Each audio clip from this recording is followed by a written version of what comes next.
Let's start. Sorry, can't wait. Yeah, no, because it's very late.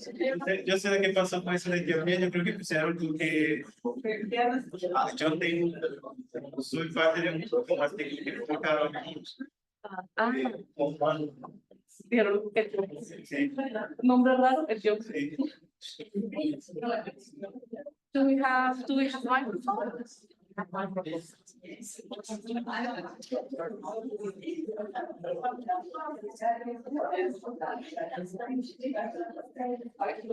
Working? It's working. It's working? I guess so. I tested it before. Yes. Yeah. Yes. Yeah.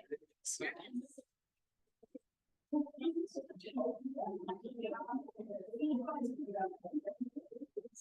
Good afternoon, everyone.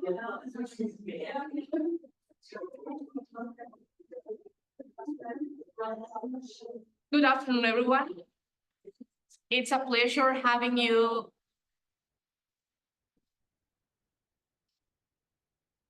It's a pleasure having you in our session today. Well, this is a session that the CropTrust organized, and we are going to present and we're going to have presentations from different projects. So we have a presentation that is connected to presentations that are connected to one of our ongoing projects, Boulder, which is financed by the Norwegian government. And we also have another presentation that is not directly part of our project, but it's very close to the topics that the CropTrust works. And let me just, where should I be pointing to?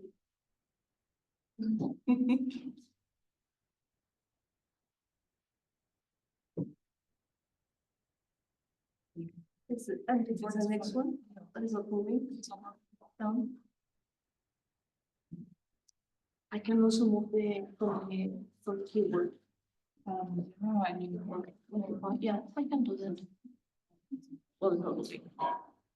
Okay, anyways, while we set up the presentation, the first presentation will be with Kawe de Souza. Kawe is working with the Alliance of Biodiversity and CIET, and he's working with us in our project Boulder, and he will be presenting his work on citizen science and how to use this approach for increasing the use of crop diversity and diversifying food systems. Yep. Well, the first one, I'm going to give a little introduction of what the CropTrust is, what's the type of work we do. Then on the third one, we'll have Tatiana Rivera presenting her work on the transfer of plant genetic resources for food and agriculture. Fourth, we're going to have Eva Belsian presenting increasing farmers' opportunities to benefit from national seed collections, experiences of 5 African national gene banks. This is related to a project that we're closing down soon, and the name is Seeds for Resilience, and it was it's being supported by the German government. And the fifth, we'll have Celine Termot from the Alliance of Biodiversity and CIET, presenting her work with farmers in Vihiga County, Kenya, transform their food systems through multi-sectoral and multilateral collaborations. And we're also working with Celine in our project Boulder that's related to neglected and underutilized species. With that, I want to move and and we'll have some time for questions and answers, and I hope you have many questions for the panelists. With that, let me share with you 4 slides presenting what the CropTrust is. We are an organization dedicated to making crop diversity available and is conserved for everyone forever. What do we mean by crop diversity? Crop diversity can be what's the concept that we're using of crop diversity? This can be the different crops that we use either for food or for medical purposes, but also the diversity that we can find within a crop. This is a picture, I like this picture because it portrays also this concept of crop diversity. These are sweet potato roots, and we can see just with the eye, we can see that we have sweet potatoes that are orange, others are purple, others have a white flesh. The CropTrust, we were established in 2004 in Rome, and it's created right after the signature of the International Treaty for Plant Genetic Resources for Food and Agriculture. So we are one of the financing mechanisms of this treaty. We work together very closely with the Norwegian government and the Nordic gene banks in supporting and maintaining the Svalbard Global Seed Vault in the North Pole. Our work is mainly with gene banks globally, specifically with international gene banks and national gene banks. And our offices are now in Bonn, Germany since 2012. This is how our office looks from outside. This was before when Germany was the capital, well, when Bonn was the capital of Germany. This was one of the official buildings at that time. We currently were partnering with more than 150 organizations in the world. You can see here some tags indicating the locations of our partners. As I mentioned before, many international gene banks, but also national gene banks. Main contributors for our mission are governments and foundations as well. For some of you, well, I hope many of you know what a gene bank looks like, but if not, and if you're curious, this is a picture I like. This is the sorghum collection of the National Gene Bank of Nigeria. So if you want to have an idea how their collection of sorghum looks like, this is their collection. We work with this gene bank. And we also work with international gene banks. This is a picture of the Potato International Collection in Lima, Peru. With that, I will hand it over to our first presenter, Howard, please.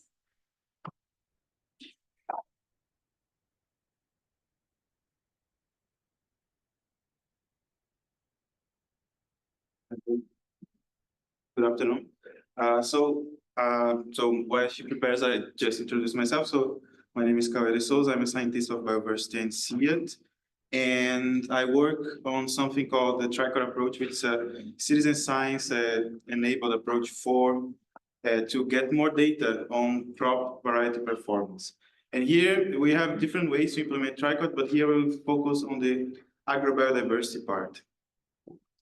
In this presentation, you see what are the challenges that drives us to do this type of research. We will talk about the Tricot approach, and we will talk about the Seeds for Needs initiative, which was like the enabler of this approach 10 years ago, and then some case studies and lessons from the last, let's say, 10 years of doing that. It's important to mention that some of slides were stolen from Jonathan and Jacob van Etten, which are the forerunners of this approach. So if you heard these names, Jonathan Steichen and Jacob van Etten, so they are the ones that started this back in 2010.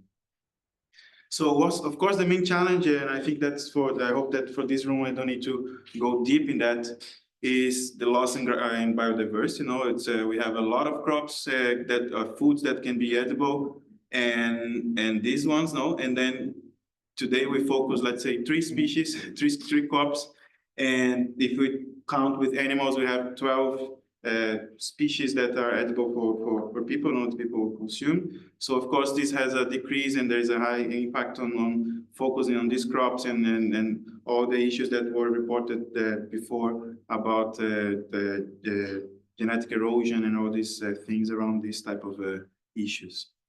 Of course, we also have the issue of food security, you know, and of course, CGIAR started this, let's say, actually started by the worrying about food security back in 1950s, and the food insecurity is still an issue, no? So, of course, not so much as it was predicted, but it's still an issue. So we still have this as a, let's say, a driver of our research. And the second thing which is happening right now is climate change. And if you see, of course, climate change is not one thing. It will have different impacts in different regions, no? And many regions, some will have some drought. For example, now in Brazil, I'm from Brazil, and now in Brazil we are experiencing severe drought. Nobody thought that the Amazon would burn, and actually it's burning right now. So it's crazy happening things there. And then also, of course, in the north, you will see like kind of a good opportunities to growing crops, but also increase in insects, and maybe in some regions more rainfall, and then problems with pests and diseases. So of course the problems are different, and it requires different solutions. And increased biodiversity can help that, no? And for example, we know that different varieties have different climatic adaptation. So maybe creating a portfolio of varieties can help farmers in cope with climate change. Of course, weather extremes will not affect all varieties equally. So we know that there is also a possibility to see how to manage this risk. And of course, growing multiple varieties together, we have climate resilience. So we used to say this like a variety portfolio, not taking from the approach of, let's say, economics. How can we support farmers with that? No, so first of all, in Germany and also in Norway, I don't know here in Austria if people say this, but in Germany, they also say that there's no such a thing as a bad weather, no, just bad closes. So something that is very important, it's the same thing as well, talking about thinking about crops. There is no such a thing as a bad variety, just maybe the bad recommendation or the bad use of it for this particular issue. One of the things that people say, okay, let's make the farmers try out varieties and then we see what works for them. And the normal way to do is doing PVS, no, participatory variety selection. And then all the farmers are invited to one location, and you still get to the same problem that they are just seeing that for a very short period. And this is documented in the literature that there is a problem when the farmers do this type of trials because they don't participate in all the process. And by the end, they are just giving a snapshot of what they are seeing. You know, they are not actually trying it, they're just seeing it. I don't know if you see the difference here. And then, of course, why do farmers lack this? Now, let's focus on the farmers part. Seed producers is almost the same, but the farmers part is bad because farmers lack information on the available varieties. And also seeing is believing, they are testing it. And then, of course, they learn by doing, Of course, farmers will not take the risk of adopting a new variety if they don't know exactly how they perform in the farm, because it's a huge risk. Sometimes they prefer to not take risk than they prefer to test what they know how it works, than take a risk of testing something that they don't know. So a possible solution is having farmer management trials powered by citizen science. This started in India, and then we have these farmer management trials. The farmers, they do the trials in their own farms, and we invite them, in this case, that they started inviting them to judge. So this is the classical PVS. But in TriCot, we have a different way. It's an approach that is supported by citizen science, and that can bring diversity to farmers, and we have evidence for that. Of course, TriCot is based in the best of existing approaches. It's something that is not, let's say, new in the way, but it's basically a combination of very nice approaches. And then, of course, we have citizen science powering TriCot. We have on-farm testing, which is something that is very common in bull breeding in US and Norway, for example, where you do the testing on farm and you know the performance of this at the site. We have also enabled by digital agriculture and, of course, participatory researchers, when the farmers are at the center of the design. This is the framework of how TriCot works. We have the software that we developed. We choose the varieties that we want to test. This will create incomplete blocks of 3, and then we distribute this to farmers. The farmers will rank this to us based on traits that we assign, like yield, resistance to diseases.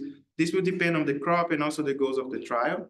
And then the farmers will rank this. We'll give the feedback based on ranks, and they will tell us which one is the best and which one is the worst. So that's why TriCot is 3, because then it makes easy for them to make the questions.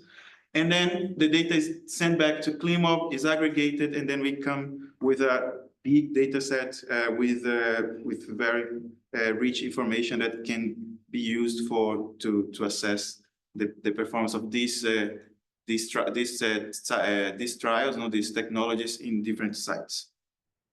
Of course, would never be possible without the work of many institutions that we've been collaborating. So these are some of the institutions and some of the donors that have been working for us. Still, for me, it's not. CropTrust is still, for me, in the kind of the limbo, because I see as a partner in terms of research, but also it's a sponsor, not donor. So it's in the limbo. but these are the ones that helped us in getting this done over the last years. And something that I'm really happy is that this year we managed to come with a publication with 84 co-authors, and I know that some people got really, really unhappy when they didn't see their names there, so I had some problems with that. So the list could be even bigger. This is to show that this is something that is community work. We have managed to do trials basically in all countries in the tropics, so we have all these points that you see here, trials that we implemented. We have here in India. Sorry, you cannot see this because the thing is just in front of it, but we have trials here. And in Africa, for example, you see that we have different crops as well. So these are some of the crops that we've been implemented in Africa in some countries. And of course, I will talk about some experience that we had. And the first one was Seed for Needs, which was implemented by us, the Alliance, and supported by GIZ and USAID. The idea of Seed for Needs was to address the problem of farmers' diversity. So this was basically the idea here. And we did this with beans, wheat, rice, and durum wheat in 3 countries. So what we saw from Seed for Needs is that tricot is a good, and then this paper was published this year, finally. So we see that tricot, it's a good tool to help farmers in increasing adoption and by default, also increasing biodiversity, you know? So for example, tricot can enable by getting accuracy in the variety testing, and then the farmers will be able to see it. And then because of that, the farmers will get the adoption and then variety diversification. The paper is very, very long, so I recommend that you read this. But what tricot does is, comparing to PVS, is that can accelerate the adoption in, let's say, 3 years or 4 years. The adoption rate will be the same, but the adoption will be accelerated, you know? So another thing that we saw from durum wheat in Ethiopia is that with the tricot approach, we can identify accessions. So these were accessions taken out from the gene bank, and we can identify accessions with locally specific performance to support farmers in choosing which variety is the best for them. So for example, these are the varieties that are currently recommended for Ethiopia, so improved varieties, and these are the varieties that come from the gene banks. And if you see the color red are the ones that are tolerant to heat, and the ones with color blue are the ones that are tolerant to cold temperatures at night. So this is nice to build up this idea of knowing where each variety works best. So these were like the basis of developing this approach. Also published some years ago. And then we came out with also doing like kind of risk management. How can we make different scenarios, and how can we combine these scenarios to do variety recommendation and scale to the landscape, you know? So for example, this is for beans in Nicaragua. We see that we have the varieties here, and then we see two climate scenarios happening, and one with let's say cold nights and warm nights. And we see that the varieties, they will perform differently because of this temperature. So as higher the value, the more, best the temperature, the performance. And then using these two scenarios, we used an approach from economics where we mix up the scenarios and do like kind of a maximized, it's called minimum regret. So the variety the choice that we regret the least. It's like choosing a stock thing from investments. So we see that doing this, we can come up with this type of recommendations, no? Because we have the GPS and the planting dates, we can extrapolate the data, and we come with these maps with at least two varieties being recommended for the season. And the idea here is that we move with this and now recommending the exact proportion of varieties per season. And we, of course, we scale that. We did this for only this region, and then we came out with data from all the region in Central America. And then we scaled, and we could do the same map, but now for the whole region and recommending even more varieties. This, of course, created the basis for us to know, okay, the approach works and it's useful. It shows evidence that we can move, and then we can engage the farmers in contributing to this type of research. And then they will inform us, and then we can do this kind of big analysis to provide recommendations. And that's what we did with Wageningen University in this project that was actually aiming to address issues in seed systems, particularly for men and women, like trying to focus on gender. And then, of course, this is very confusing. I don't hope you to understand because you need to read the paper. But the only thing that I want to say is that this is the share of times that the men and the women, they agree on the best variety for their plots. And then I will look for the overall performance here. And then you see that only, let's say for most of the crops that we tested, only 50% or less than 50% of the cases, the men and women, they agree on the varieties that they want to use in their farms. So in that case, it's really nice because you see that they have different ideas of what is good for them. And of course, we need to get a deep dive. I don't have the time for it to indicate the reasons that this is happening.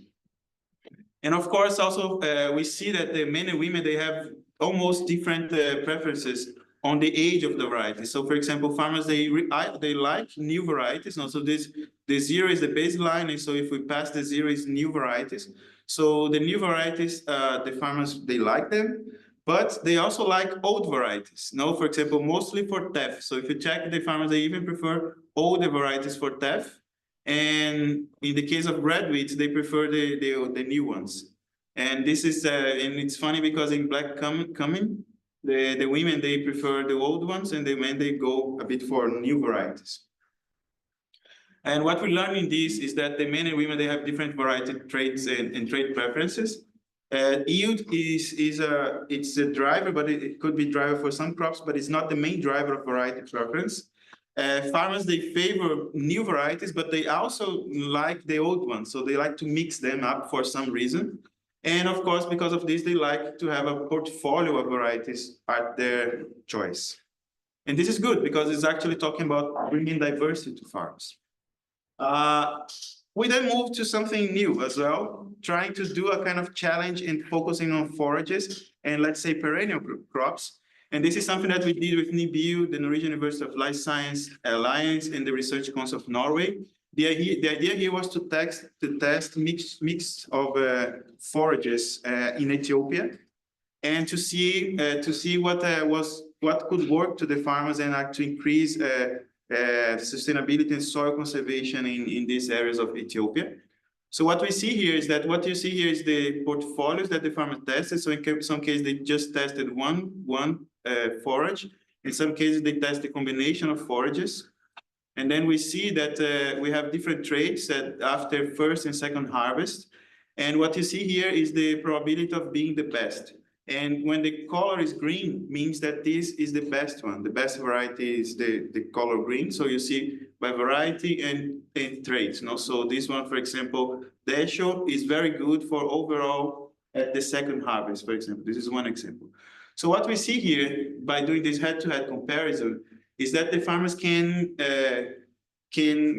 identify complementary traits for the mixtures. No, even if they are mixed, they still have complementary traits that can be combined to increase diversity at the farm level. And then we move to final example. We move to the traditional vegetables with World Veg. So this was led by World Veg, supported by GIZ. The idea was to test and increase the consumption of African vegetables. So this was done in Benin and Mali and Tanzania. And for this one, of course, I don't hope you to understand, to read this. I just focus on the colors because each color represents one variety here. And what you see in each arrow represents one preference, so one trait. And these four scenarios here are based on farmers' preferences, and farmers' socioeconomic data, and different market segments. So these basically are four farmer segments that could be used to do variety recommendation for breeding programs, or even to variety recommendations in seed systems. This paper is now as a preprint available at the web, so you can read this. But the message here is that with tricot data, you can linking this to socioeconomic data. You can have different. You can even go deep and provide different recommendations for specific cases of farmers' needs. Of course, we also go with okra in Benin and Mali for the same project, and with the same idea of seeing how we can identify complementary traits. Well, we built all this, we knew we got the evidence, and now we can go bolder. Now we can take challenges and we can go for let's say, for opportunity crops, things that the international, like the major donors are not really interested in investing. So this opportunity with CropTrust and NURAD was actually really good because it doesn't happen so often. So the idea of Boulder is to improve the nutritional security of West and East Africa through increased use of the opportunity crops. And I don't have any results for that because this is starting this year. So what I want to just show is that what we want with Boulder is that we want to have the diversity that is secured in the gene banks. Now we want to also show to the manager of the gene banks that a good data, good data curated in the passport of the gene banks can help us in getting further insights on the performance of these varieties at the farmer sites. And of course, we want to increase the use of an agri-food system. So this is the work that's going to be done by Celine. And of course, support environmental research and getting higher adoption. Actually, one of the main questions the donor asked to us, what is going to be the adoption of the varieties, no? Stay tuned for the next chapters in this story, okay? I was telling you a 10-year-old story, and now this is the next chapter, Tricot 2.0. To conclude, on-farm testing with Tricot approach can increase agrobiodiversity, reduce climate risks in smallholder farmers, and address the needs of farmers, no? By combining citizen science, decentralized testing, user-centered design, and digital agriculture. So basically, this is the framework where you have different farmers contributing to small tasks. So this is the concept of citizen science. And then we combine this with other types of data, the socioeconomic data management, climate data, DNA data, and we can provide different recommendations for different sites. Again, this would not be possible without the work of all these people and these institutions. If you want to read more, there's the link. There's all the papers that we published are free open access, so you can deep dive on that. And thank you.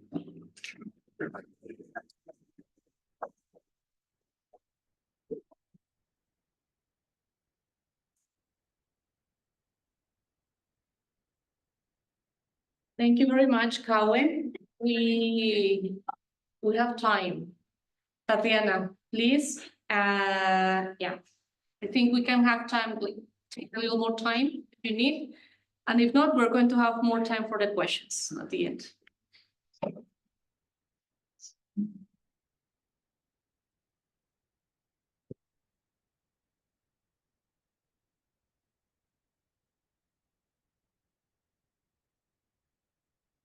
Well, good afternoon, everyone. I'm Tatiana Rivera, economist and researcher of the Foresight and Applied Economic team of the Alliance.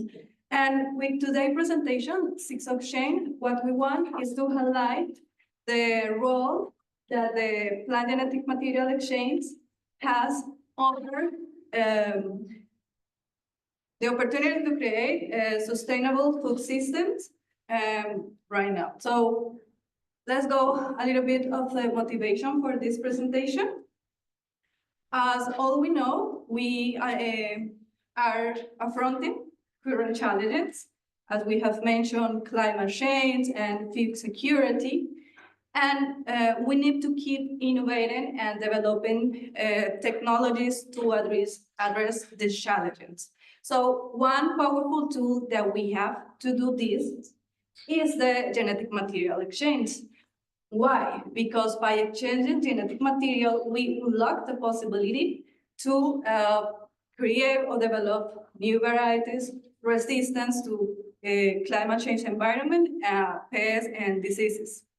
So it's not that easy as just changing the seeds, and there has been challenges when it comes to exchanging the plant material.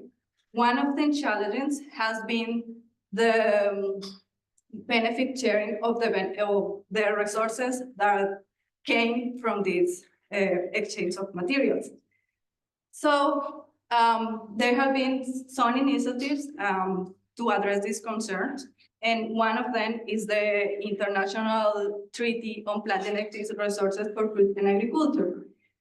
But Colombia is a case that is one of the sections that hasn't ratified this treaty. And this year, after 2 failed attempts and several years of negotiation, Colombia is almost close to ratify the treaty. And the question that we want to answer with this research is, what is the potential impact of this ratification for Colombia?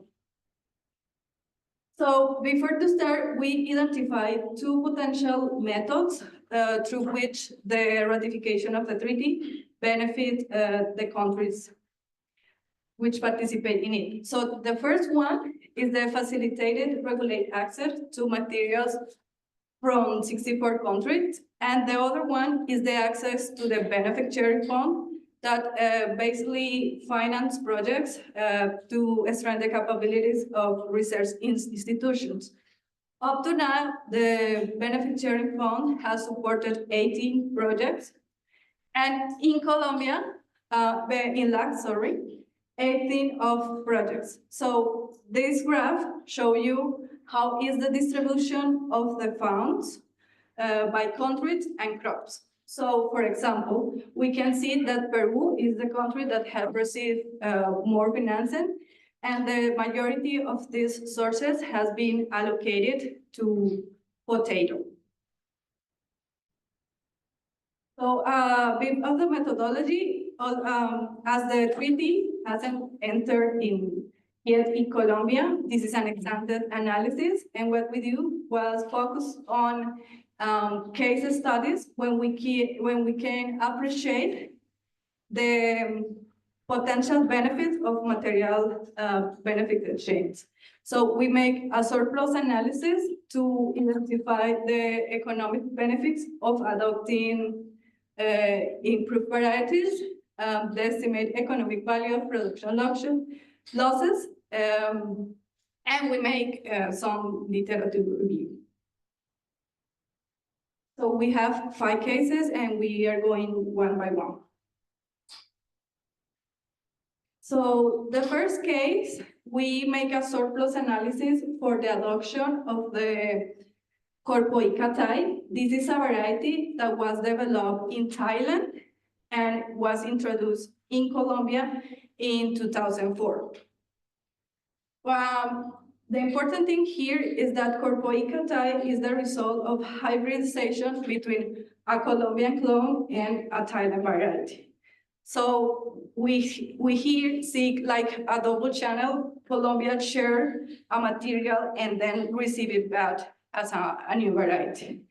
And the surplus analysis indicates us that in our first scenario, the adoption of these varieties has generated a benefit cost ratio of 2.1, which means that investing in this variety has generated for producer and consumer in Colombia for each dollar invested almost double. But this is in the first scenario when we only consider research investment in cassava inside Colombia. When we also consider the research investment in Thailand, where the variety was developed, this benefit cost ratio goes below 1. So this highlights the importance of research partnership to improve cost effectiveness. Our second case is the case of the banana sector. This is a sector that is really important for Colombia. It's a major export. And right now, this sector is threatened by Fusarium race 4, which is a disease affecting bananas plantation.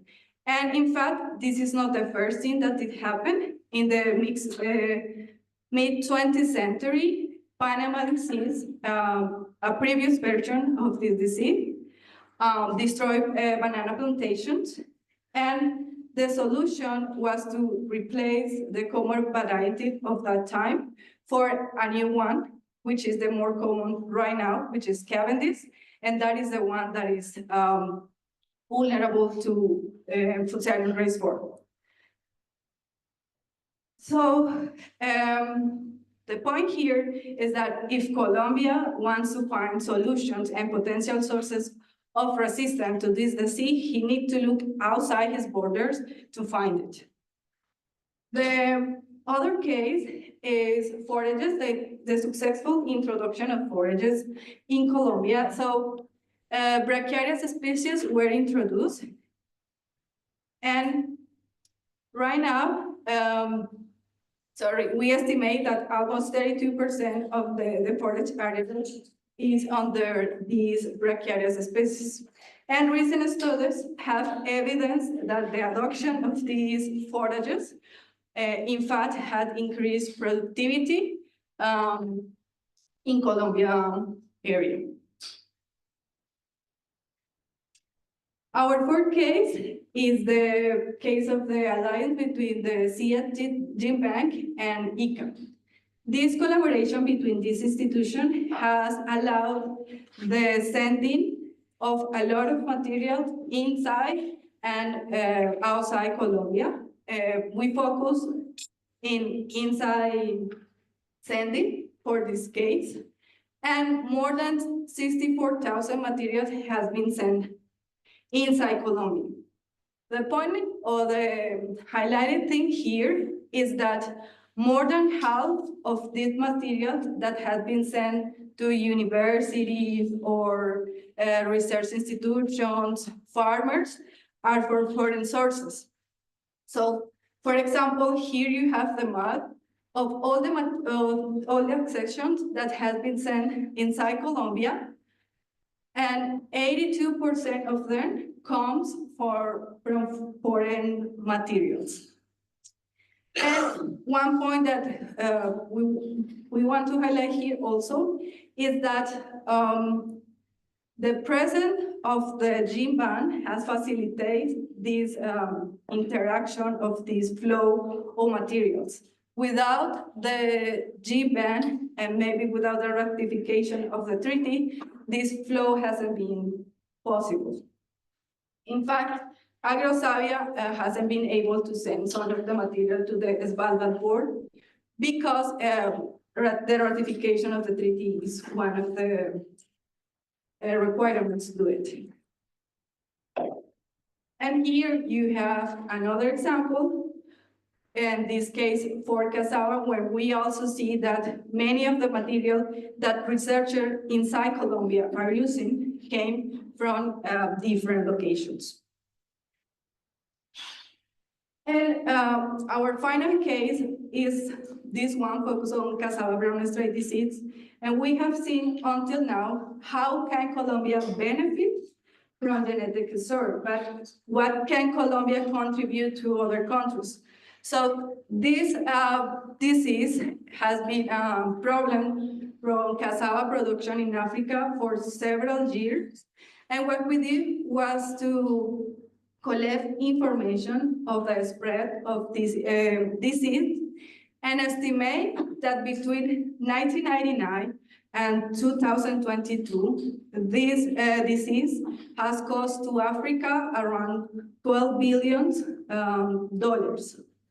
And recent research has identified that sources of resistance to this disease are in South America varieties or materials. So this is how Colombia can contribute to other countries. So in general, the conclusions we want to show you here is that historical precedents, as we see in the cases, evidence that the introduction of cassava, banana, forage materials has succeeded and benefit Colombia. And there is still potential to use genetic materials to solve current challenges of food security and climate change. That also the treaty can strengthen the actual tools that have Colombia and facilitate the exchange of these materials. And finally, that and this is in terms of benefit sharing, is that still there is not a clear path or how the benefits of these genetic improvements arrive to farmers.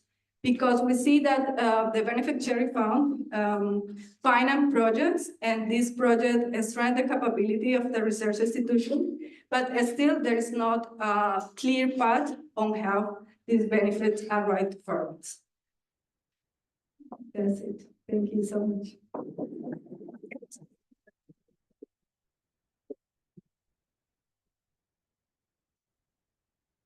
Thank you, Tatiana. We go with the next. Eva, please.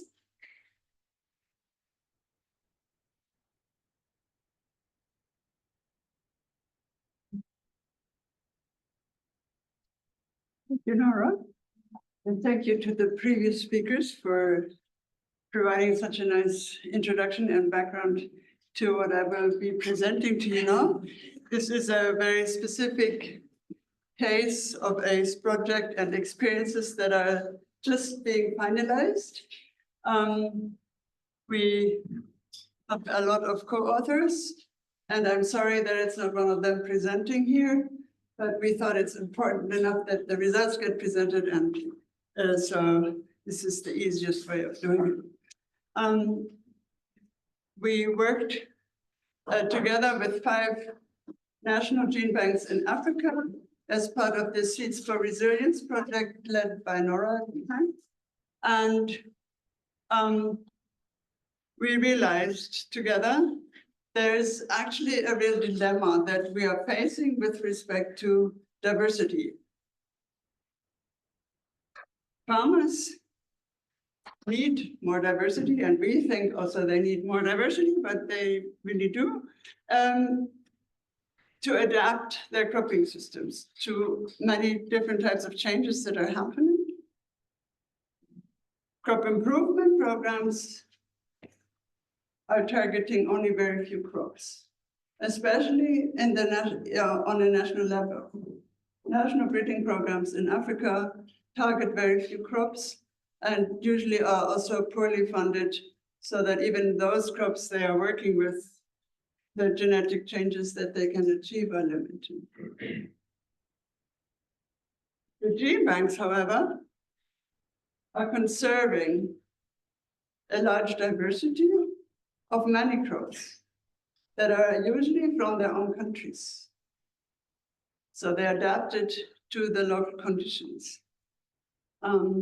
But the gene banks have been created in the context of gene bank thinking, like we have presented big gene banks to conserve for forever. Researchers are the main users, and the national gene banks are kind of functioning in that same mode. So we ask ourselves in this project, if we're really supporting the project, and this is what the CropTrust did, to upgrade the capacity of those gene banks to perform well as a gene bank. Can they increase farmer access and use of the diversity that they're holding? Can there be different ways that farmers can benefit from that national activity, national effort, and also national resources? So the Seeds for Resilience project worked in these 5 countries. And what I will be talking here about is the aspect of testing and developing and testing approaches to enhance the use of the germplasm that they're maintaining and collecting and working with. So you will hear something about the approaches that we used, some of the lessons learned from these activities for empowering farmers to actually use gene bank materials. And also I will want to talk about some of the changes that the gene bank scientists and managers themselves see as changes in their roles and responsibilities. Which approaches did we use?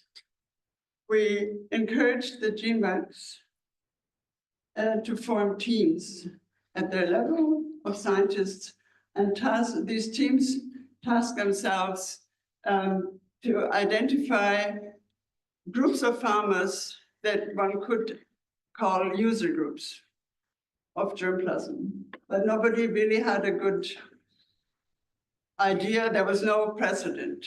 So everybody developed their own way of doing this, of identifying farmer groups that would be interested to work with them on the diversity that they're holding. And the main motivation to do this was to enable exchange and collaborate between the gene bank and the farmers. And how this would work was part of the experimentation. And what the farmers could contribute or not, and the roles they could play. So there are potential roles that were envisaged at the beginning of the program, was that there would be sharing of knowledge about the seed collections, the potential for use, and the idea of two-way learning, because this is all local germplasm from these countries. So farmers may know a lot about that. Farmers manage many aspects of the germplasm. And that way, facilitate use, but also maybe facilitate update of the collections. Here is a little bit of an overview of the kinds of approaches that the different gene banks used to form those groups. Usually it was the gene banks who identified the crops that they wanted to try this out with. And the criteria they used for choosing the crops was usually based on, do we have a good, interesting collection where we think something can really be beneficial to farmers? And all this in terms of adaptation to climate, in view of adaptation to climate change. But also, what seed do we have available of practical things? So you can see the different gene banks chose a wide range of crops. Each gene bank, most gene banks chose to work in multiple regions so that they could test the approach in different agroecologies. And they also worked with several different groups, some countries with more groups than others. And the way they identified the groups was quite different. Some formed new groups by finding partners. Others used existing self-help associations on village level that they had maybe experience or their partners had experience to work with. And in Ethiopia, they chose to work with existing community seed banks and so forth. And you can have some idea about the kinds of numbers of people who participated. These are average about the numbers that they reported on membership in those groups. Forming these groups and who helped to maintain also interacting with the groups was quite different across the countries. Many countries involved the extension service. The researchers were less involved in the direct interactions, but in some countries they were very much involved, like in Ghana and in Kenya. NGOs were involved in some cases, existing farmer groups, so forth. So very different dynamics developed in the different countries on who was participating, who was moving what. How did the gene banks now move forward to identify materials that farmers could be looking at, testing, working with, identifying? Most gene banks, in that way, used their passport data to identify materials that maybe came from the regions where the groups are based. Or had some traits that they thought farmers might be interested in. In some cases, the gene banks and their partners, sometimes they partnered with other research institutes for this work, held group discussions on what farmers actually might be interested in, to get some prior idea on how to orient these and understand priority traits. Some gene banks, they were doing in the context of this project, anyway, large characterization trials or regeneration trials, invited farmers to come and visit those sites, indicate which type of material may be interesting to test on their farms. So that way, the different countries identified diversity sets of different sizes and tested these types of numbers of materials were then tested by these groups on farm. In some cases, in all cases, they had group trials with these where everybody could compare everything in some farmers' field in those villages managed by the group. And in some cases, they included a kind of tricot approach where individuals could also test individual accessions in their own fields, sometimes in the second year, sometimes same year.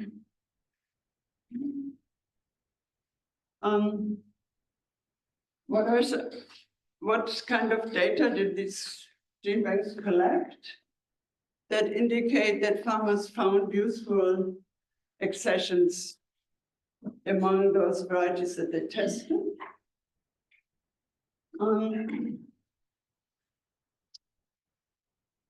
The one number that we found very convincing is they all collected numbers on number of accessions that farmers selected. And that mostly it was actually seed that farmers kept. You can see here the total number of accessions that got tested in the country for that crop. The second column here is the number of accessions out of those that were tested that were kept by somebody. The most extreme example is from sorghum in Western Kenya. They tested 51 accessions. They involved 500 farmers, and they used a kind of modified tricot approach for distributing the seeds. Out of these 51 accessions, 46 were kept by at least somebody. So, and you can see there the reasons why people are keeping the seeds of these accessions. Lots of reasons, different people mentioning different reasons. And so it's a very clear indication of the usefulness of diversity. Different people will keep different things. So it's actually rather different to identifying the best. It's giving people the opportunity to identify what's useful, what can I add to what I have already. Of course, there were some that were selected by a lot of people, and they may be that way some of the best, but these other varieties were also useful to other people. So these kinds of approaches by exposing farmers to new diversity, that way can really be useful to disseminate diversity at scale. One other additional indicator where people collected data was on the future collaboration, or what did these groups ask from the gene banks, like in the second year or for the third year. All the groups asked to continue something. Many of them asked to contest more accessions of the same crop. They wanted to see more diversity. All of them asked for other crops. We want to see more. They all indicated that they want to produce seed of the ones that they already selected, and they will do that on their own. And they have started disseminating seeds of the ones that they kept, or some have where they already had chance to produce. And we also, the gene banks also got regular requests either to form new groups or new members wanted to join the existing groups. So what are the gene banks doing? What are some of the activities of these gene banks now after these experiences to foster farmers' use of their own collections? And I just want to give you a few examples. All the countries established procedures so that farmers, local partners, or NGOs can request for accessions. Before, it was very much geared the way as a complicated procedure. Scientists even sometimes had difficulty to make those kinds of requests. They make it very much simpler, and they develop procedure with the extension service that if the farmers ask to the extension agent and get access, the extension service knows about the gene bank and pass all these kinds of requests. I told you already about this experience of inviting farmers to the plots that they grow anyway, and give farmers that way exposure. And this costs almost nothing in their context, so it's something that they are already doing on a large scale. Another innovation, and this may not sound like much, but I don't think in any of the countries, at least where I visited with them and the extension agents were present during these farmer discussions, the extension agents are not aware of the gene bank and of the gene bank's role and the gene bank's capacities and opportunities it may provide.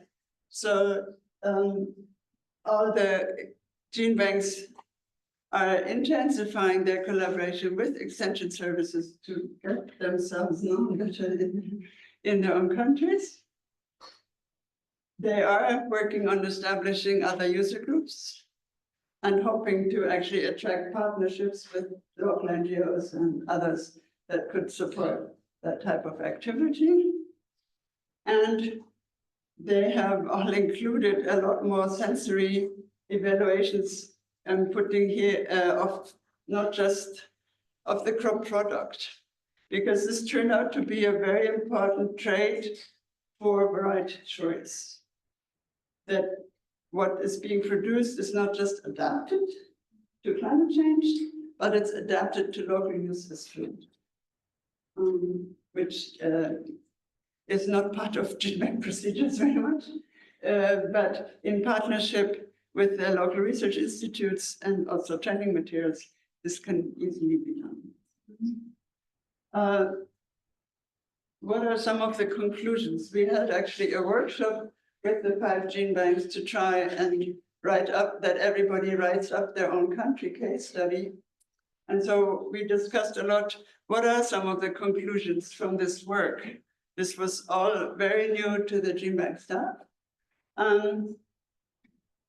One learning that all the gene banks reported that farmers were very eager to explore new diversity. They expected that farmers would be hesitant or not really open or forthcoming. It was the opposite.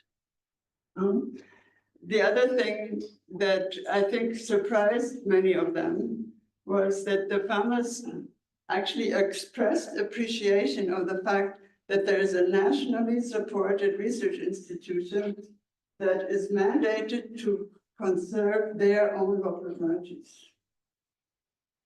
They didn't know that the government was doing such things, their own government, and that way it was a very positive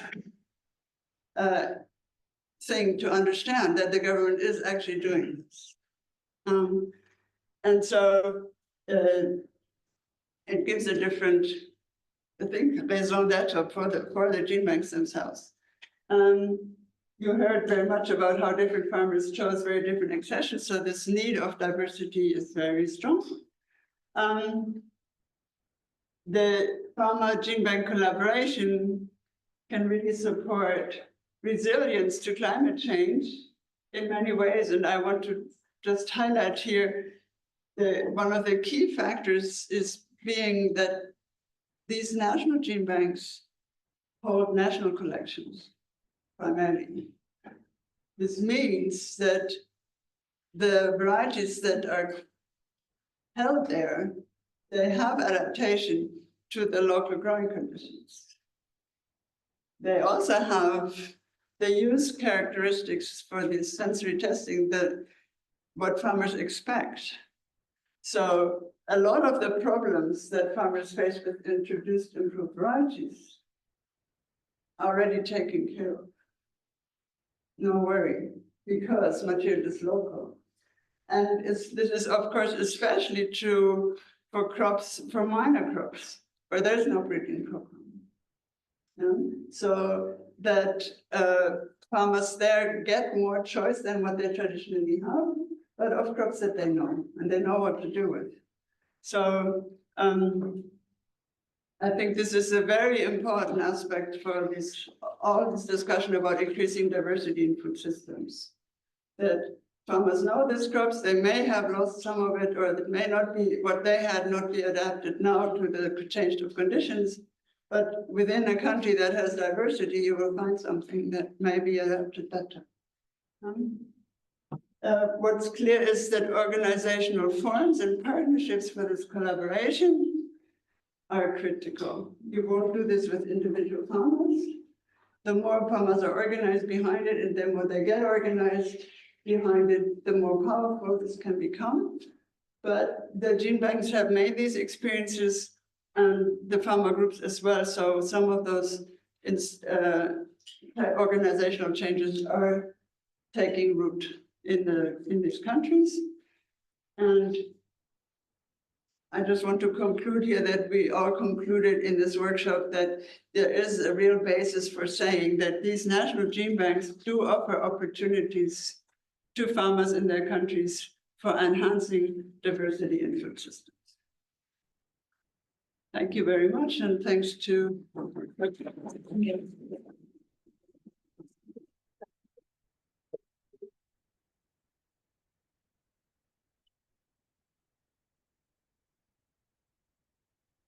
Thank you very much, Eva. Celine?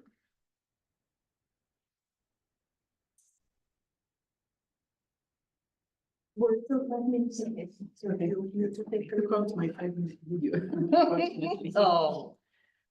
I'm coming in with a totally different story, but I will still come to the point about how important it is to be able to access quality seeds. I'd like to take you to Vihiga County, a small but very densely populated county in Western Kenya. It is in this place that we have developed an integrated community-based approach for farm, market, and diversity. And we have implemented that in 2 different rounds from 2015 and 16, and then again from 2018 till 2020. And for both rounds, we basically had significant positive results on dietary diversity scores for small children, and to some extent also significant improvements on the dietary diversity scores for women. Now, let's have a look at what this approach entails. So first of all, we carried out like a kind of a diagnostic baseline survey in the lean and plenty seasons over the course of 2014 and 2015. And then we took these results of these diagnostic surveys back to the communities to discuss these results and come up with community action plans, which were developed over a series of 6 workshops. So in workshop 1, we basically had to first of all share and discuss a number of basic concepts related to what is a healthy diet, what is good nutrition, etc. And then we brought in workshop 2 kind of the results of the baseline surveys to also discuss that with the communities. Now in workshop 3 is where people will start discussing the perceived barriers to improve their dietary quality, which was measured as dietary diversity. And then from workshop 4, they kind of started also brainstorming about like what are now the potential solutions to these barriers. Workshop 5 and 6 were then actually to turn these solutions into concrete activities about what can we now do and to develop community action plans. Okay, so all the communities, the 10 communities we've worked in, they all had chosen to grow traditional leafy vegetables and legumes in kitchen gardens. Some of them also added like poultry raising units. Many of them also added village loans and saving activities, because that's what really supports then the other activities. And all of them really expressed the need to have more knowledge around healthy diets and nutrition as well. So once the community action plans were developed, we kind of also organized an official event to now launch the activities. And there were local NGOs, local extension workers who would provide training to the communities based on the community action plan. So whatever was written there, that were the topics of the trainings that the communities needed. And we also organized door-to-door nutrition education sessions, which were delivered by the community health promoters. And these are then again part of the official health extension system. By the way, we also published that manual on our Alliance website. The manual does not only describe like the approach the way I explained it here today, but we also show in the manual how you could adjust parts of the workshops in terms of like for developing community action plans with different goals. So we, for example, also adapted the approach to develop community action plans for conserving and using wild trees in Turkana County up north, a very challenging area. So now I've said in my first slide that the approach was pretty effective in terms of improving dietary diversity and diet quality, but we also faced a major bottleneck, and this was the access to quality seeds from these traditional leafy vegetables. Mainly these traditional leafy vegetables, most of them you cannot find them in the formal system, and what happens, they are then being sold in the informal system under the table. You come home, it's not germinating, it's not the quality, it's not even the variety that you had wanted, or not even the species you had wanted. So many problems there. So that's where we, first of all, we thought, okay, let's organize some further training on seed multiplication in 2017, seed multiplication and conservation.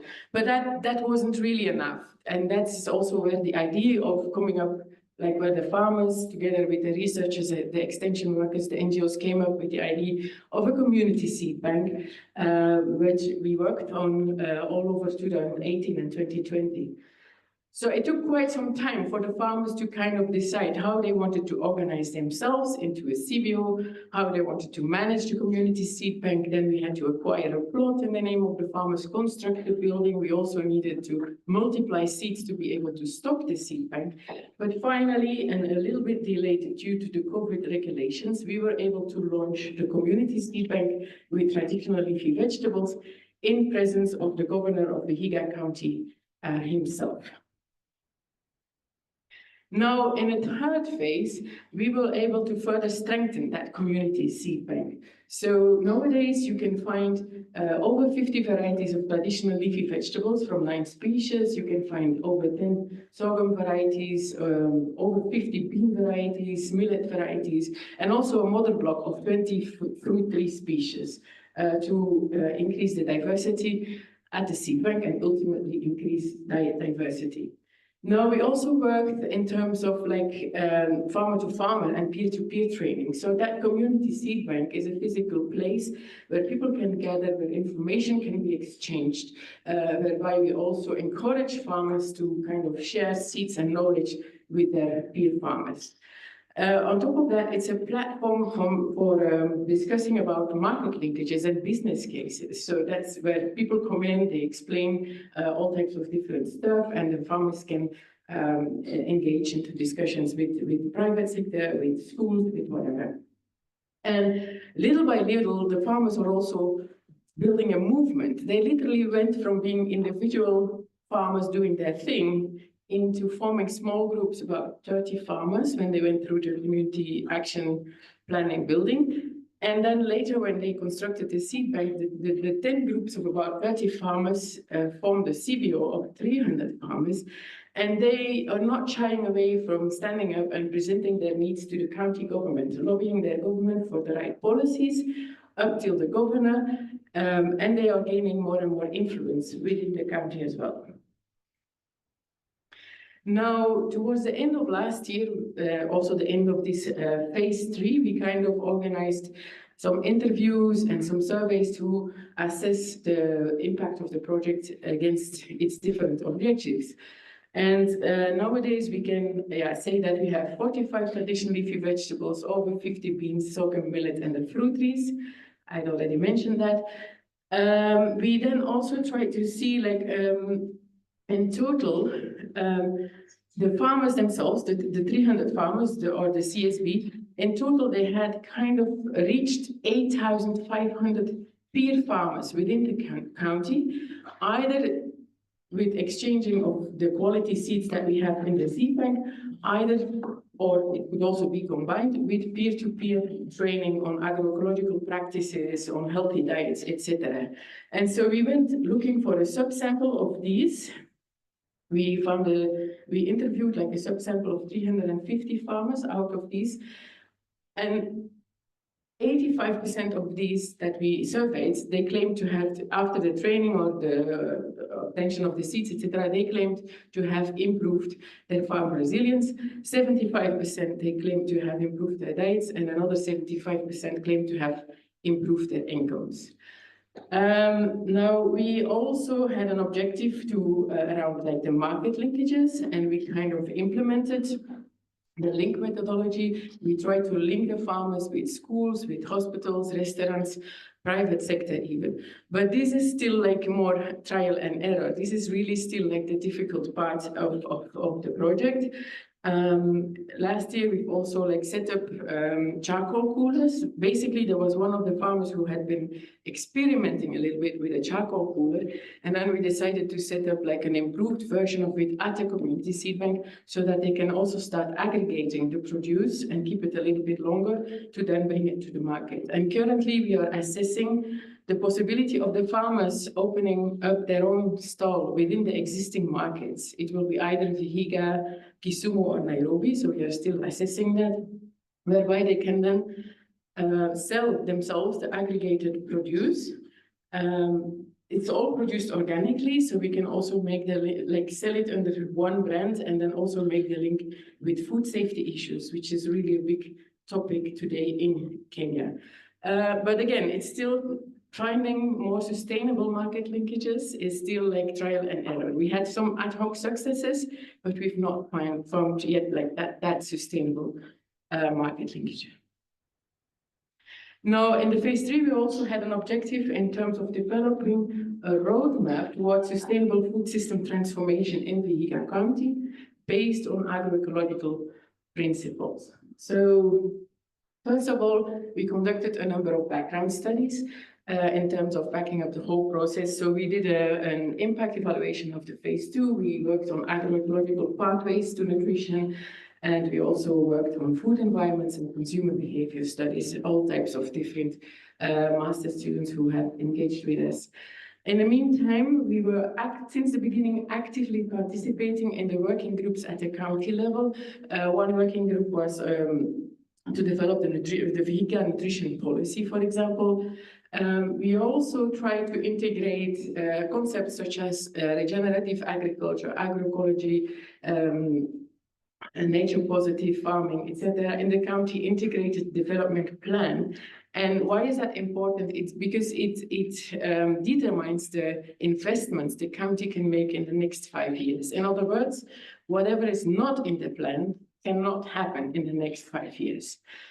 We also fostered like the integration of a working group on agroecology in the County Agricultural Steering Committee, which is the CASCOM. That's a multi-stakeholder platform, which is a devolved structure from the JASCOM at national level. And finally, basically towards the end of 2022, Vihiga County, based on what they saw happening in the communities where we had been working, they formed a committee between health, environment, and agriculture. And that core committee wanted to develop an agroecology policy. And then the Alliance was requested to go and guide them into that process as well. And as we are speaking today, they are inputting the comments. So the policy went through public participation in all the 5 sub-counties within Vihiga. They gathered all that information, and they are today and tomorrow inputting that information so that the policy can finally be presented to Parliament for voting. So basically, I would like to just this is towards the end of the presentation, provide like a bit of an overview in terms of whatever we have done to promote like food systems transformation. In the very beginning, we were concerned about improving diet quality of the people. And there too, we wanted to like diversify the production. Very quickly, we saw, oh, okay, there's a problem with seeds. So we found ourselves working also on the seed systems. Nowadays, people are not only consuming the vegetables, but they are also selling the vegetables as well as the seeds to kind of obtain some incomes. And from these incomes, they can buy additional nutritious foods in their built food environments, which is then again contributing to healthy diets. The incomes are also, we have plenty of stories of people also telling us how they use the income from the vegetables to improve their homesteads, to pay school fees, etc., etc. Now, from the beginning, we also actively participated in the nutrition working groups at the Department of Health. Vihiga was the first county to have a nutrition policy. Basically, Kenya devolved in 2012, and so Vihiga was really the first county to have a nutrition policy. We also contributed to the nutrition implementation strategy. Now, based on our activities, the idea of an agroecology policy was also born, so we keep working on that as well. And we also have scientists who are working more at national level on the revisions of the seed laws in Kenya. And waiting for things to change in Kenya, we also pulled in the World Vegetable Center to help us to better characterize all that diversity of vegetables that we are having in our community seed bank. We had done already some characterization work with Seed Savers Network, which is a grassroots organization, but we realized we needed better data, like there's only as far as you can reach at some point. So we pulled in World Veg, and we are hoping to come up with a better refined seed catalog that can really back up the activities that are happening at the seed bank. Now, I can confidently say that the whole approach and the work we've been doing over the span of 10 years, this doesn't really come out in the term of 1 or 2 or 3 years, that we were able from the beginning to significantly increase dietary diversity scores of women and children. Now, when we did our interviews towards the end of last year, and it was very striking to hear the county nutritionists say that stunting in 2014 was at 23.6% in the county. And this is exactly the year we started working there. Now, according to the Kenya Demographic and Health Survey, stunting in 2023 went down until 17.6%. And she added, it is thanks to this and other projects we have implemented in the county. I think that was a very strong statement, and it also shows us that the food system in Vihiga County is at least moving into the right direction. We can also confidently say that we have improved seed security in Vihiga County, and that people are having more diverse and resilient farms. And as I already mentioned, we also have the policy that will be voted anytime soon, which will allow for an enabling environment in which all these activities can also continue to thrive. Now, I must say that everything from the beginning has always been driven by the farmers themselves. They were the ones like taking, driving the process. Obviously, they were guided by many, many stakeholders, like the extension services in agriculture, extension services in health, local NGOs, researchers, etc. But the farmers were basically driving the whole process. Then I hope also that with this, I have shown that like bottom-up processes are able to induce policy change.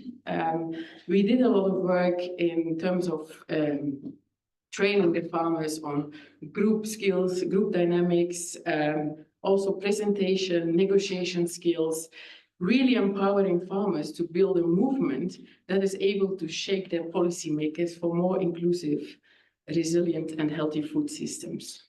I think that's about it. This is, I think we did, at some point we did a bit of a word cloud to kind of pin down like what was really important to us, what could be like, being at the bottom of this success. So definitely ownership, confidence, movement building, networking, etc. are very important aspects of the whole approach. And I would like to thank you for your attention. I would also like to thank BioVision Foundation Switzerland for really believing in us, for having worked with us all these years, their strong commitment to what we are doing, but also the financial support. And the work is also carried out in collaboration with the Nature Positive Initiative. It's a One CGM initiative. Thank you.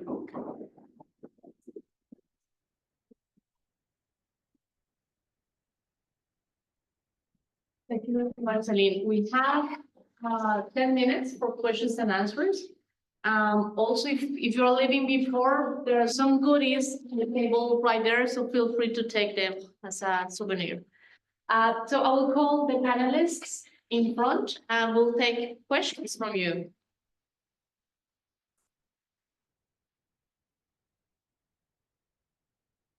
Any questions?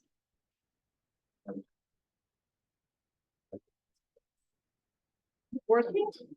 Yeah. And I think it's working. Thank you. Thanks everyone for nice talks. That was very interesting. It's nice to see what's going on in seeds and plants and to hear these hopeful stories. First, my question is about, you had your big collection, you had sort of a catalog, and you had seemed like a very good overview of what kind of crops you had. And then you involved a rural vegetable center to do some more. Can you talk more about what they added to your information, how that changed your understanding of the collection, and how you were able to work with that new information to have a better, to move forward in a better way? Like, what did that add to your process? Thank you, Cory. Basically, we have been working on a catalog with Seed Saver Network, which is a grassroots organization just as our farmers. And they are trying to characterize, but obviously there's only as much as I could do. For example, the amaranths were still kind of like the farmers know intrinsically, they know what the difference is, but to bring that out in a bit more scientific way, we kind of really needed World Vegetable Center to come in with their descriptor lists, and then now they are, it's not that they do the work for us, they are basically right now in the field training my field assistants, the Seed Savers Network people, as well as a number of lead farmers in the community seed bank in terms of like how to, measure the different varieties in more detail. So this was a kind of a step to build a more refined seed catalog, because one of the, and it's a totally different discussion which will take too much time, but one of the things in Kenya is that like for now, we cannot officially sell the seeds. But as I said, there's scientists also working on the national seed laws, etc. And they're waiting for things to change. We might have a system whereby we could have the community seed banks under the national gene bank. But then we also need to make sure that we properly describe what they have and how it is, different from one another, etc. Thank you. 1, 2, 3.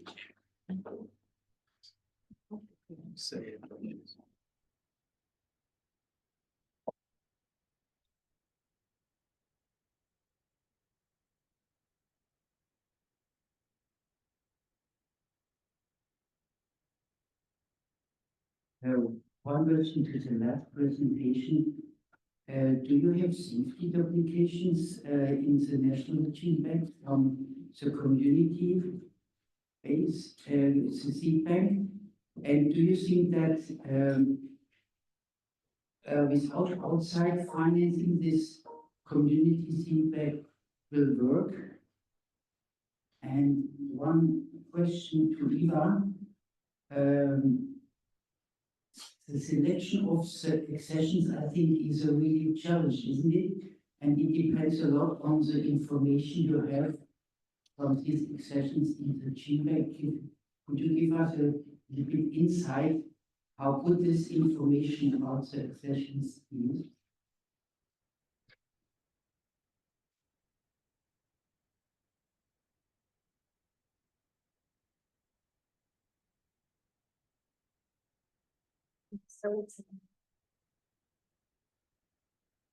Thank you for your question. The National Gene Bank has been involved in the project as well. So a lot of these varieties were local varieties, but there's also a number that we brought back. So there have been big collection missions in the 90s, for which we found the seeds in the National Gene Bank, but which had already disappeared basically. So we brought these varieties back, and then yeah, the National Gene Bank has been working with us also in terms of doing backups, etc. But it's an exchange process basically. And it would be interesting to see how that exchange process could be like, yeah, to refine it a little bit more and how that basically, yeah, be made more sustainable. On your second question, related, the seed bank is operating totally on voluntary basis. Nobody has been paid to do anything there. But we do work currently with the management committee in terms, you know, sometimes you can be the victim of your own success in a way that so many people have come to visit, so many people wanted to see what is happening there, and our seed bank manager doing everything on a voluntary basis. I'm like, you will need to start finding a way how to charge a little fee for visitors, or how to, like now with the charcoal coolers and the processing units, etc., how to charge a little fee so that you can keep things running. But that is exactly where we are heading to, but we have never like paid anybody to do anything at the seed bank. It's totally community owned.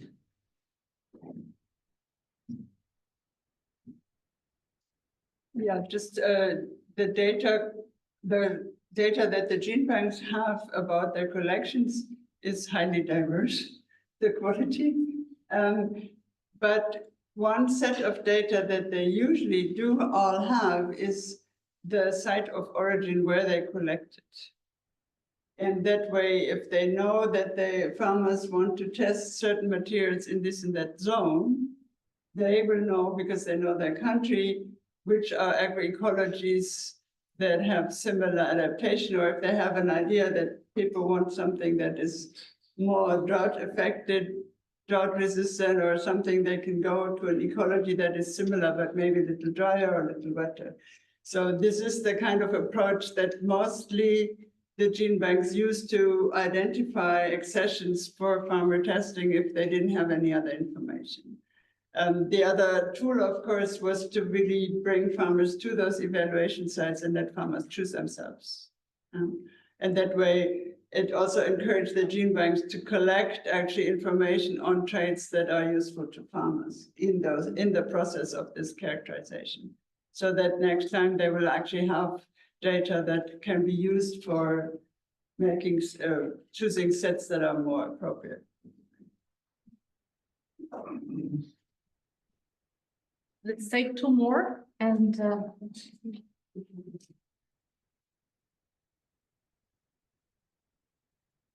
So I'm quite impressed to hear that gene banks go directly to farmers and deliver the goods to farmers. Because I'm not involved in sorghum, I'm involved in cassava, if you may say, and it is usually the breeder who tells what is good land. So you are jumping from germplasm material that, let me say, it's unknown, okay, to try to provide food for a farmer with a super high risk that the farmer is doing something that he fails. And I'm very, very impressed that you have 80% of success. So let me switch the topic. When you germplasm material in seed, and we got a diversity of cassava germplasm that we selected for brown seed resistance, and we brought this material back. We found this resistance and we brought it to African farms, and here it stopped. So the farmers were enormously happy and were enormously proud to have all this material, only that this material had to be released. It has to go through a lot of pathways. It is not an orphan crop. A lot of pathways you have to release because a variety is released. It's governments who release those varieties. And here I see that we jump a lot of pathways to make good. But probably at some stage might stop because we have to go to enormous missions, okay, in governments and so on, to sort of somehow help. So is there a way how we can shorten this process? How we can shorten this process in order from something that farmers select by farm tools and whatever, and then this is then later on released for the broader public. Yeah, so it's common in the thing. So first of all, you jump from as a targeted farmer, and I'm sure the sorghum breeder would be really angry. Yes. He was a partner. Sorghum breeder was a partner. And then the other thing is, okay, we bring something, we have everyone involved, yeah? Everyone involved in this super triangle approach, that at some stage gets delayed, yeah, because we have to go through enormously governmental type of process in order to have it released. Who wants to take that one? I can, huh? I want to just give a I quick can feedback. comment on that. Quick feedback. That was discussed with, this issue of this, your second question. Are there legal issues, and what are the legal issues and procedures? This was discussed in every one of the countries. But we are dealing, this was national gene banks dealing with farmers who are the donors of what they are actually conserving. So it is not conceivable that there should be a barrier to returning to farmers what they have originally contributed to that collection. So in that way, all the gene bank people, even if they were part of national seed release committees and all what they usually are, didn't wear that hat. Let's put it that way. And we're happy to say we are testing, and what farmers do with what we are testing, it's their business. No? And that way, I must say, West African countries are much more free than Kenya. The seed laws say that you're not allowed to sell as seed some things that are not certified, but nobody's saying that that seed is certified, so they can sell it. You know? So yeah, it's to a farmer in these conditions, and we work mostly in really dry land, difficult conditions. It's inconceivable that you are not allowed to exchange seed with somebody else or sell it or do whatever with what you produce, that somebody would tell you that you couldn't sell it as seed or give it as seed to somebody else. Can I comment on that? Yeah, so yeah, I agree. And that we also have a lot of cases with using tricot. No, like first of all, like for example, in Tanzania this year we one groundnut variety was released using tricot data.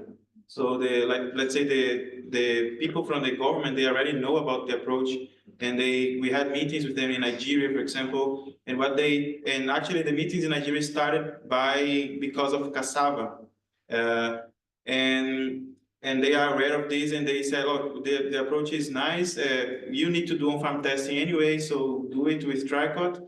And for us, it's not really a problem. The only thing is that you need to know that we need to understand the methodology and everything. And something that is really nice is that in cassava, for example, when they took seeds from the gene banks, the breeding, they found a really good variety from the gene bank, and they released as a discovery, you know.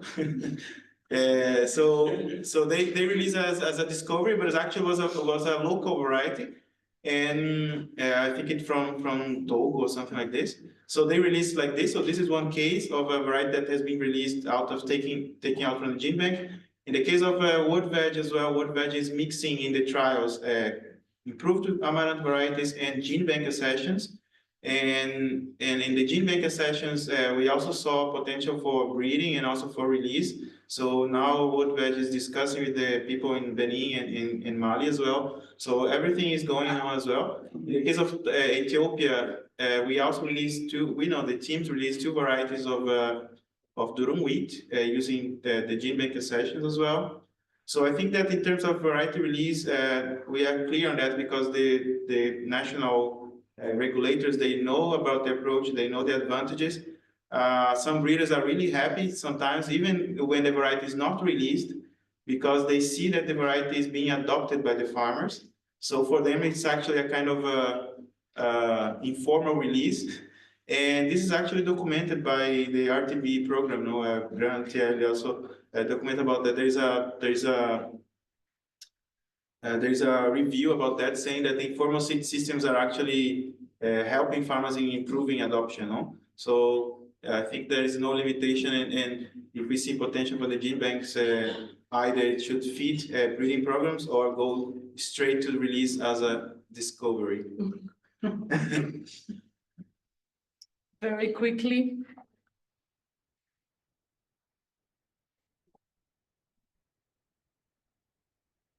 So you're not asking. You're asking. So my question was just to Eva. In your presentation, I didn't see, from the farmer choice, I didn't see any smart food or food taste components in the varietal choices. And in your farmer choices, selective choices, I did not see any food, smart food components or food tastes in the selection. Do you think it's not important for the selection of typical sorghum varieties? Thank you.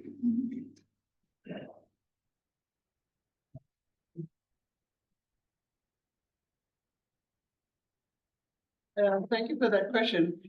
Food taste and usability, it's a basic assumption, a basic need. Without that, you will not get any interest. So the traits, what I listed there, are traits that are special reasons why people were interested in this material. If the material does not have the capacity to be used locally, it will not be selected, especially for these grain crops. They have to be adapted and they have to be usable for traditional practices. Otherwise, no use. And maybe just one other word to the first question here, which I didn't really answer. Many of those crops, there is no breeder in these countries. And these are the crops that you are trying to actually enhance the use of because they are disappearing. And they may be disappearing because they're also minor in any one of those systems. So providing access to new diversity of some of these crops is probably really helpful to reintroducing the crops by giving either some old things back or providing more diversity so that they can choose the options that fit best into the change system.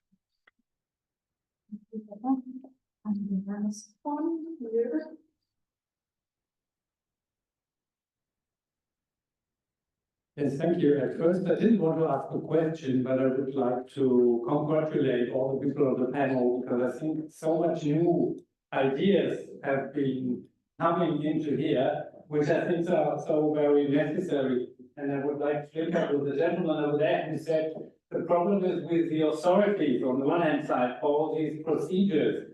And my question would be, now when can those procedures actually be kind of overthrown and farmers get their decision power back? Because that's what I think is the key problem, really. That researchers at the beginning always thought they can recommend the best variety. Yeah, and by promoting that idea, researchers know the best varieties, governments came in and said, okay, now we release only the best variety. And I think that thinking is actually really at the origin of a lot of problems we have in that sector. And I think we just need to overcome that thinking.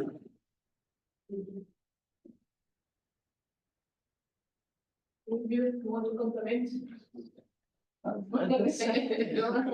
I will say a little bit, mainly because of the gene bank directors of those 5 gene banks we worked with, at least 2 of them sit on the National Variety Release Committee. So they're wearing different hats. So I will not put my hand in the fire for saying that they are the change agents, but at least there's a potential. I think we'll continue with the discussions afterwards. Thank you very much. Thank you for the panelists. We are over time already.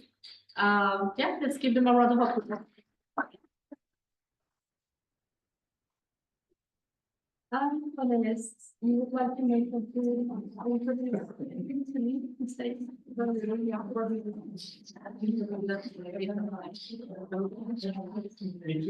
Yes, the both of you.